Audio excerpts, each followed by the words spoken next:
Hi, welcome to One Eye on the Page. I'm Scott. It is Sunday, August 13th, and it's time for another vlog.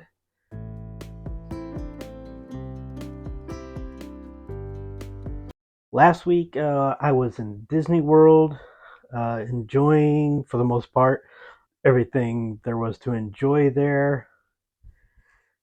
So I didn't read much on the days Monday through Thursday, which were the days that we actually went to the parks. But on the way there, first by driving to get my kid, and then we went to the airport. So that was Sunday. Long day travel. I left home around 4:30 in the morning, and we got into Orlando. Got to our hotel about midnight. I had 8 hours of driving, and then the kid and I had to go to the airport. And there was a delay at the airport because they had to change the tire on the plane. And kind of inverse on the way back, although we had no delays this time. So had a lot of driving, which meant I got to listen to 4 books. I finished 9 books last week. 4 audiobooks, 5 books on Kindle. I brought physical books with me, and I read some of them, but I didn't finish any of them. So I'm going to go over the books that I did finish, and then I'll lightly touch on the books that I was reading but didn't finish because I should finish them probably this upcoming week, but definitely within the next couple weeks. So I will go more in depth on them then. The first book I finished was The Red House Mystery by A. Milne, who is the author of all the 100 Acre Wood books, mainly starring Winnie the Pooh, awful character, but also starring Piglet, one of the best characters. Well, I will show you a picture right around here of me and Piglet at Disney. I don't have a picture of Pooh. I would have taken a picture of Pooh if he had come to our table at the Crystal Palace breakfast buffet. Although I plan to scowl in the photo, but for whatever reason, Pooh never came to our table. I think my kid may have warned Pooh that it would be safer to stay away. But regardless, did take pictures with Tigger and Eeyore. Tigger was very affectionate, a little more than I was comfortable with, but so I finished Red House Mystery. Apparently, Milne's only mystery that he published. It was a fairly short book, and it wasn't too much of a mystery. I will say I partially guessed what the solution to the murder was, but only partially.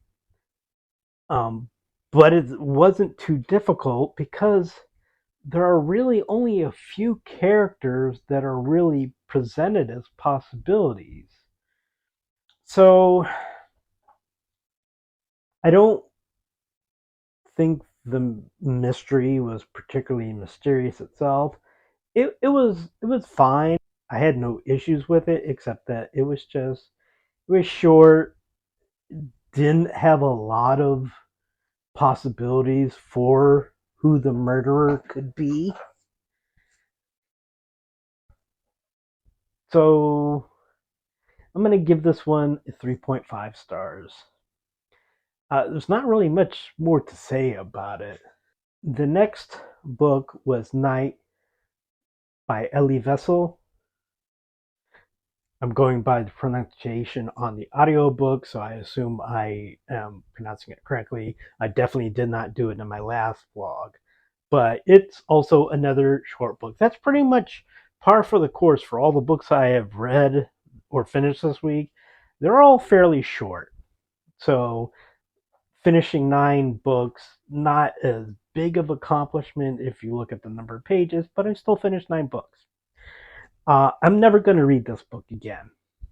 It was a tremendous book, but it's one of those books you read, you experience it, and then you're like, I don't need to do that again.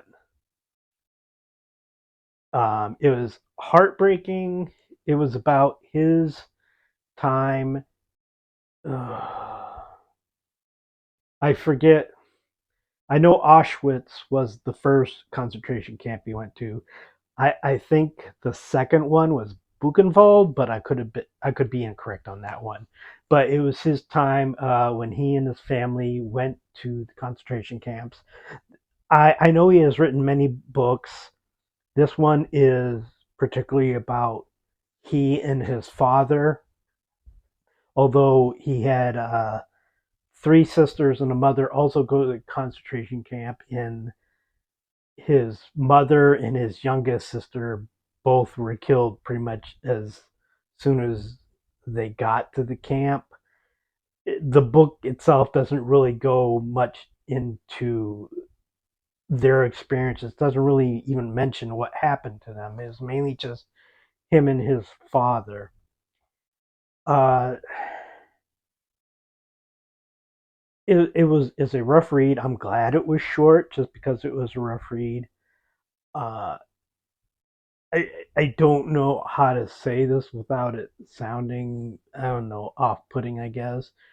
But it wasn't so much what happened to the people that bothered me. What happened to them physically, getting killed, getting tortured, which that was definitely tremendously bothersome. But it was more how it affected their humanity.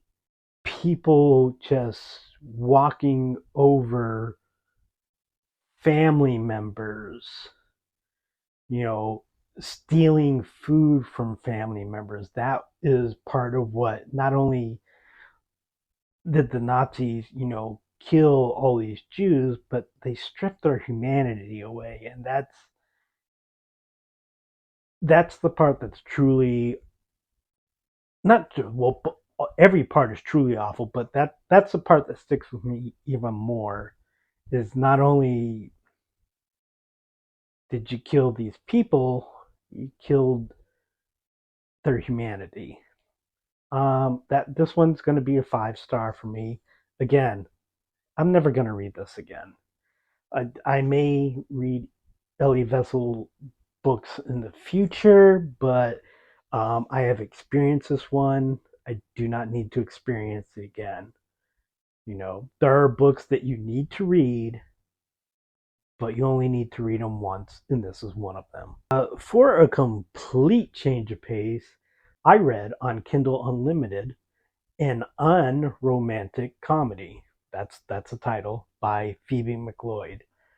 It is set in England, about a woman who is a sex therapist, and basically her going to her sister's wedding and having to act as a therapist for pretty much every family member. It, unofficially, obviously, acting as a therapist is unethical, but you know, I didn't have any problem with that part of it. There is also a romance. The romance was fine. The couple was fine. It was very much secondary to the family stuff, though, and the guy was gone for part of the novel anyway for plot reasons. Their relationship was fine. It was good, but like the title says, that wasn't really the focus of the book. The focus of the book was on the family. I generally enjoyed the book, but the problem I have with it is that, okay, her mother thinks that her being a sex therapist, and she's been a sex therapist for a while, it's not something she just started. Her mother believes that she watches people have sex and gives them advice on having sex better, I guess, so that, there's whole big sexathons in her office. And I'm sorry, that's I can't suspend my disbelief on that. Her mother doesn't talk to her other kids, doesn't look at Google, doesn't apparently having functioning brain. Um, it's I could buy pretty much the rest of the family stuff, but her mother thinking this and not doing any research at all, can't buy it. Um, I did enjoy it. It's a quick read. I read it at the airport and finished it on the plane on the way to Disney World. I'm gonna give it a 3.5 stars. It might have been a 4 star if it wasn't for the mother. The mother, it's just completely unbelievable. Just ridiculous. Bad. Bad, bad, bad. That part was bad. I also finished Vicious by VE Schwab, which I had been reading for a while, and I finished this uh, on the plane and on the shuttle to the hotel. It's about two college roommates who basically try to use near death experiences to give themselves superpowers, which they do. And they are at odds for reasons which will be seen in the book. I don't particularly care about either of these characters, and neither of these characters are presented as good guys, although we're meant to empathize with one more than the other. It was fine. There is a second book. I don't know that I will read this book. I I don't really have a lot to say about this. I think this one is a 3 star. It just I don't care enough about the characters, and the characters that I do care about are secondary characters and don't really get to play a big part. And there's also I don't there's a character who doesn't come in until at least halfway through the novel, who I don't really get her motivations. I sort of see them, but she she also experienced a near death experience, which gave her a power, and her power is needed for this novel, and it comes across that way. She is just a plot point, not really necessarily presented as a person. And then we go beyond spoilers that I don't want to talk about for people who do want to read it. I know there are people who like this book. I don't think I'm going to read the second one. This book didn't give me any reason to.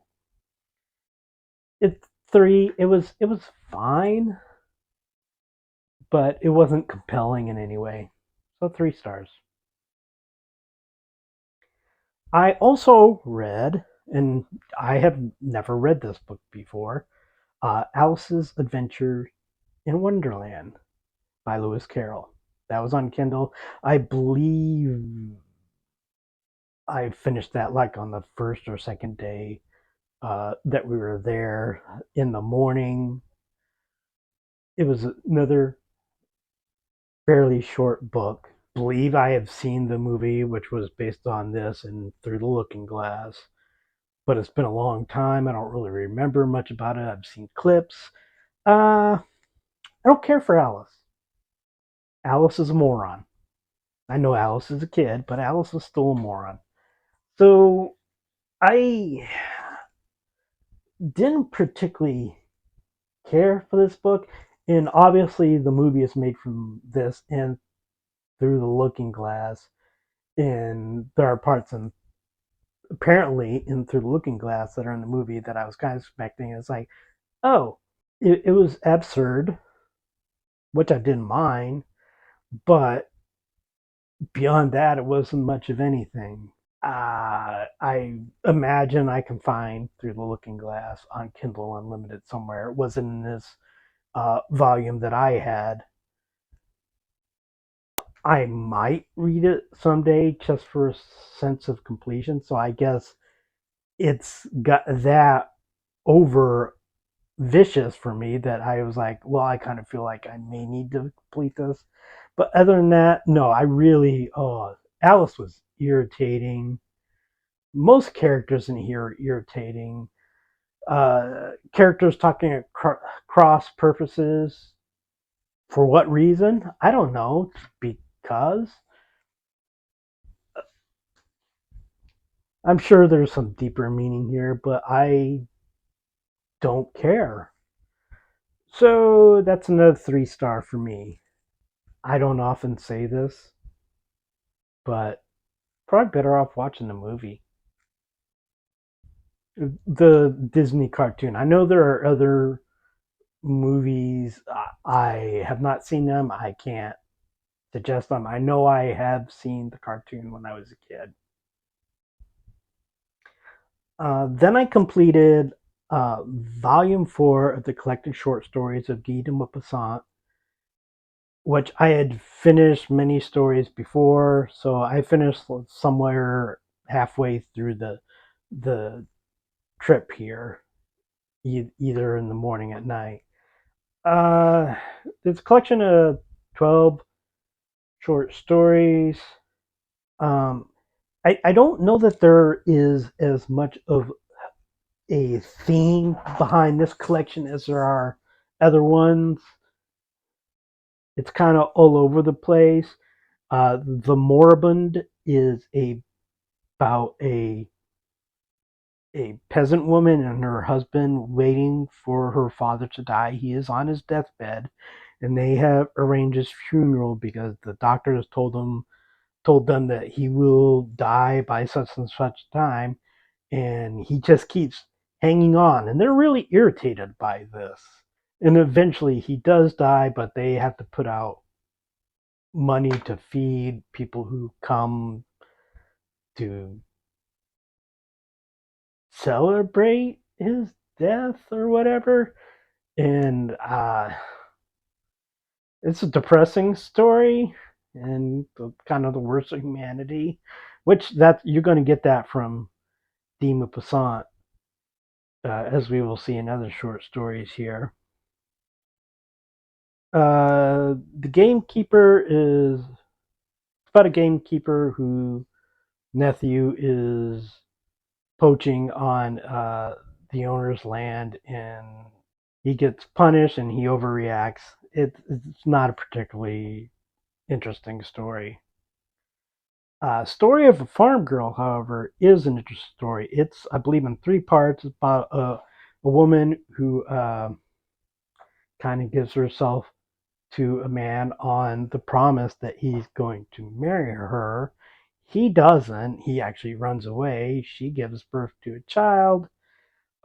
She feels like she needs to make money to be able to get the child back who she has left with somebody in her village and raise it. So she works harder for the farmer that she works under to try to get a raise. She does so well that instead of giving her a raise, he asks her to marry him. She refuses. He asks again, refuses, asks. They eventually get married. They can't have children for whatever reason, though, and he's upset. And then he finds out that she has a child and that they are going to get the child, and that's it. But it's really a picture of her mindset and what she's going through. Uh, First with this first farmhand who runs off on her, and then with her child, and then the farmer that she marries. It's just probably my favorite story in this collection. The wreck. Basically, an insurance agent goes to a boat that has been wrecked, basically going to assess it. Even back then, apparently, do stuff like this. And he does it when the tide is low, and he's been warned he needs to leave before it goes up because he'll get stuck on the boat. But he meets a father and his three or four daughters there, and they actually do get stuck on there, and they eventually get rescued.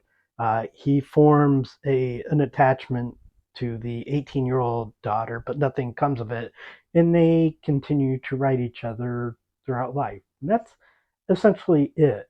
More often than not, his short stories aren't necessarily going to have a culmination of a plot in the story, but it's sometimes it's just a painting of a life. And I'm going to mispronounce this. It's Theodore Sabbat's Confession about a man who is anti-religious, I will say, uh, but he's a carpenter and he wants the job to make new pews for the church. And the pastor there basically forces him to confess and start taking communion to be able to do so. Mainly, what I got out of this is confirmation of my bias against religious organizations. Not religion. If you're religious, that's fine. Religious organizations generally, I'm not down with. So, and this kind of confirms my thoughts. The Wrong House, about a ne'er do well brother who goes to visit his sister and her judge husband, basically looking to get money. And he's bored in town, so he decides to go to a house of ill repute and asks for addresses. Gets the address, but mixes it up and goes to a different house where his brother-in-law ends up being, and he's thinking it's still the house of ill repute, and he acts like it, and he looks like a fool.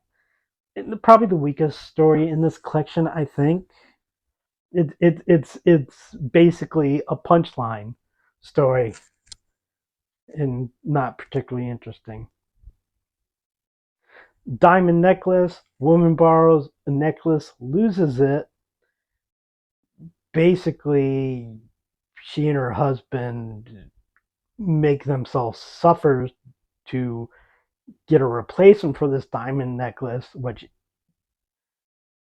puts them in debt, ages them prematurely, and then they find out, oh, the diamond necklace that they replaced wasn't worth that much money. That was it. Marquis de Fumeral, about a man who's dying and his family wants him to receive religious whatever before he does and try to force it on him.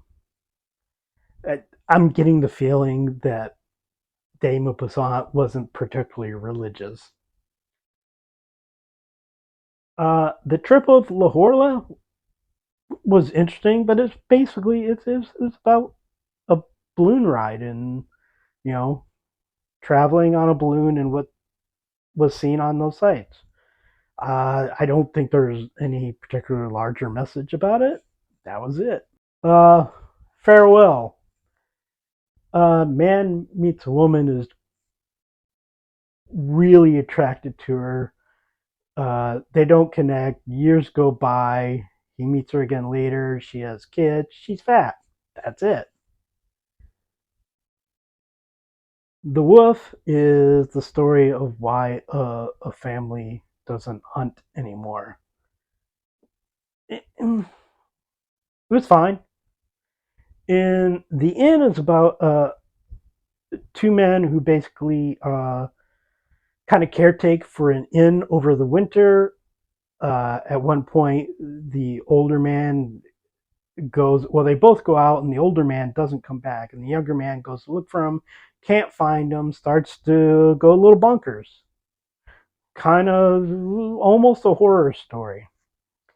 So that was volume 4 of collected short stories of Guy de Maupassant. I give this one a 4-star.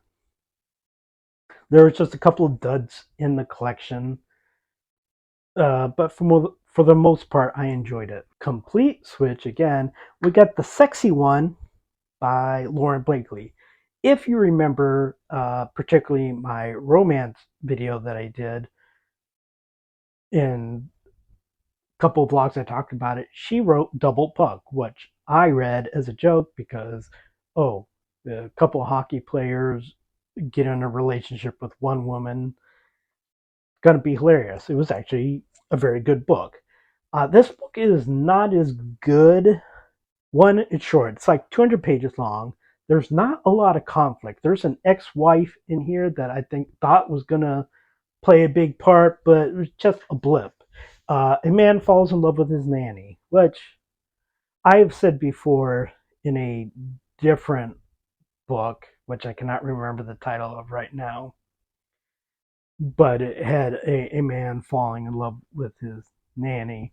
Uh, that this type of story kind of makes me a little bit, and I don't think that there was enough in here to get over the qualms I had about it. And the relationship was fine itself, but it felt rushed. 200 pages, it felt rushed. It wasn't like a novella. It was a novel that just like, oh, we got to get this 200 pages. Let's just cut. 3.5 stars. It was fine. I just happened to get a collection of 4 novels from Lauren Blakely in a Kindle Unlimited deal, and that one was the sexy one. The one I'm currently reading is called The Hot One, about college sweethearts who broke up and now years later they're possibly coming back together. And Tyler, the main character in this, also happens to be friends with the man in the sexy one. So I imagine that all 4 novels are kind of interrelated.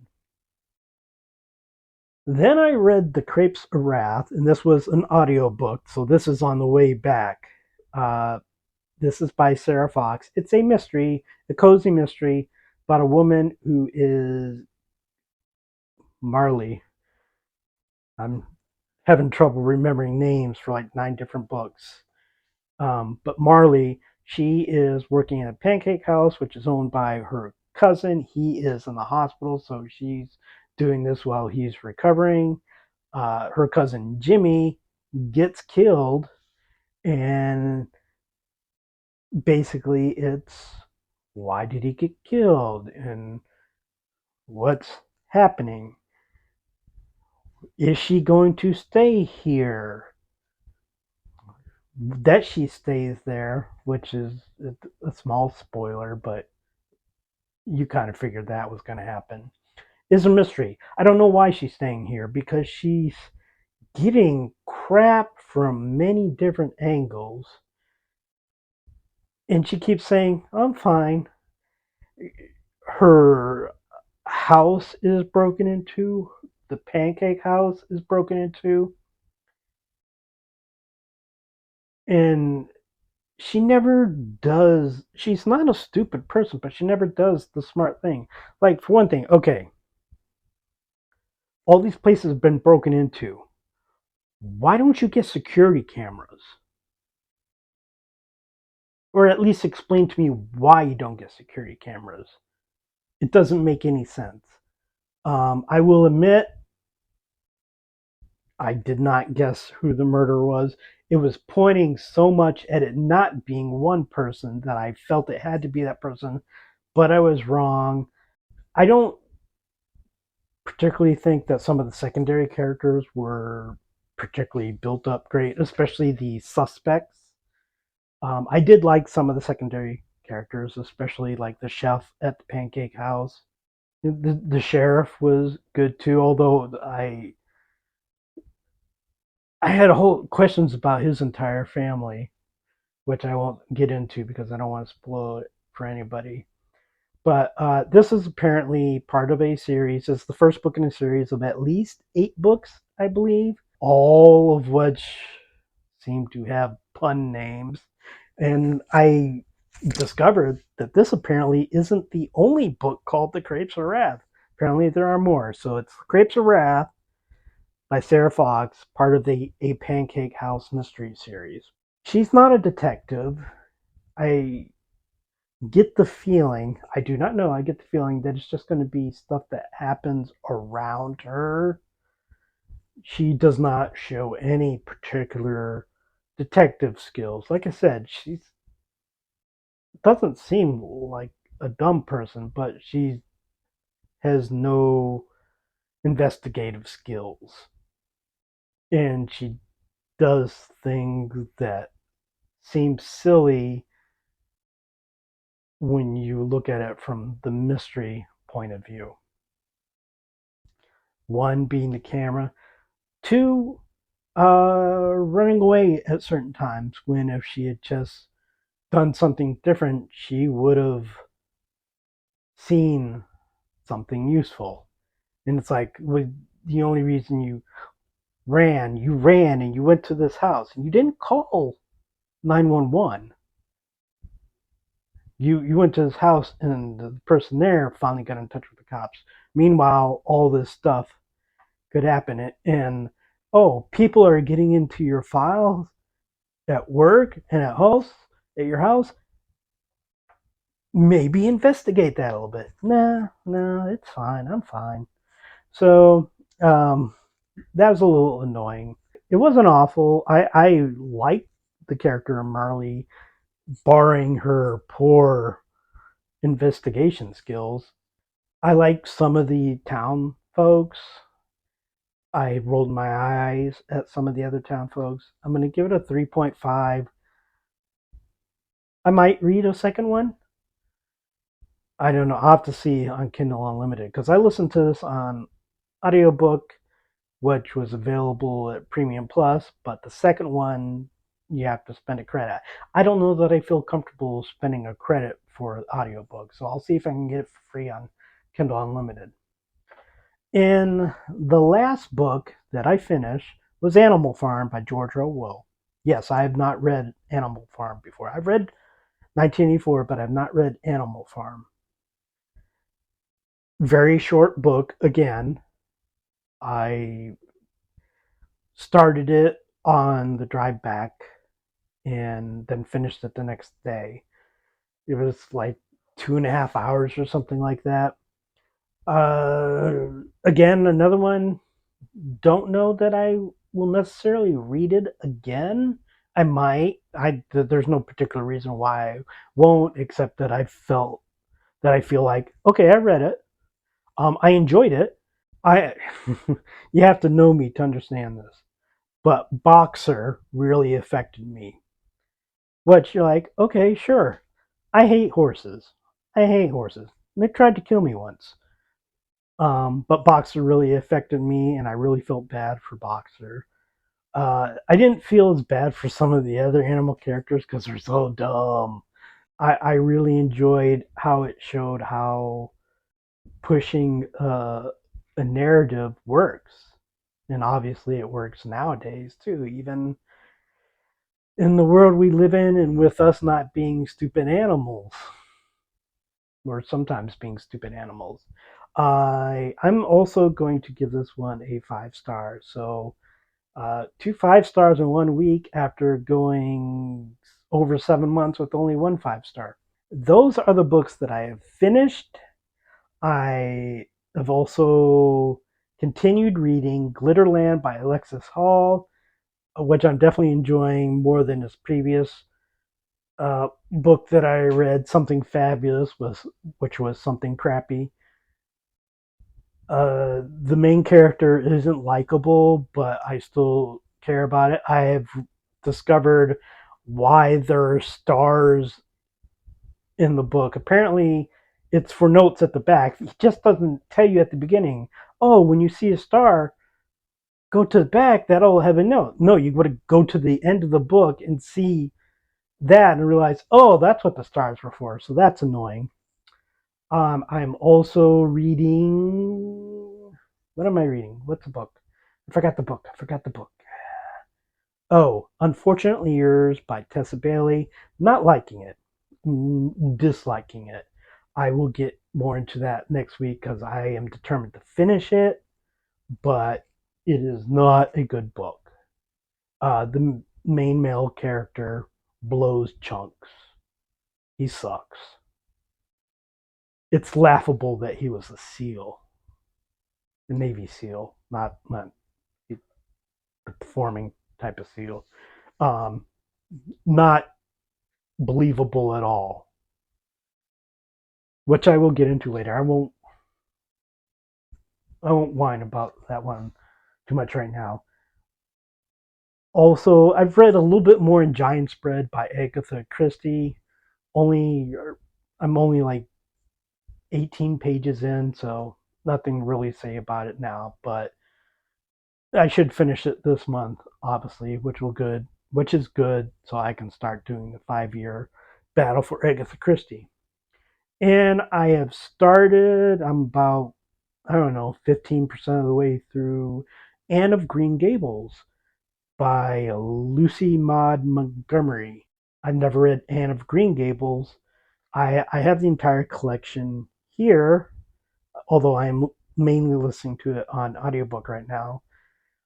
It was my wife's collection, but it's just something that I've never read, and I was looking for something to read on Audible that I didn't want to waste a credit on, and this was available, so I decided to read it.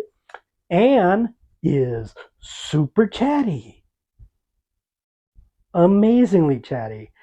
What's interesting about that is that she doesn't annoy me, which is weird because chatty children generally do grate on my nerves a little bit. But I'm enjoying her so far. I've met her. She's come to Green Gables and met a few people there, and they're trying to decide whether or not to send her back to the orphanage. That's what I'm at now. It's enjoyable so far.